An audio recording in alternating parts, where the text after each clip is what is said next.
In this video, we are going to show you how to use a macro in Zendesk. Now, to use a macro, you need to open a specific ticket that you're going to use that macro for. Now, once you've logged in, and this is going to be our dashboard here, and as you can see here, we have one ticket, right? So you need to open this ticket. There you go. So once this ticket is open, you want to look at the bottom left option of your screen that says apply macro, right? So if you click on apply macro, this pop-up will appear. There are several options. You can either close and redirect to topics. You can customer not responding. You can click downgrade and inform.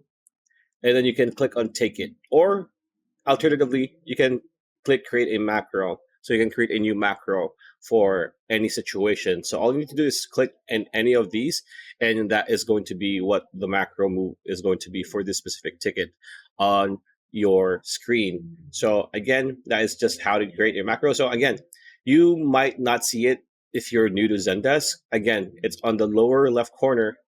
It says apply a macro, because it's the same shade as it's the same shade of white. So be keen on looking for apply to macro over here. It's always going to be here. So pretty much it. That's a video. Hope you liked it. Like, comment, share, subscribe, ring that bell icon. I'll see you on the next video.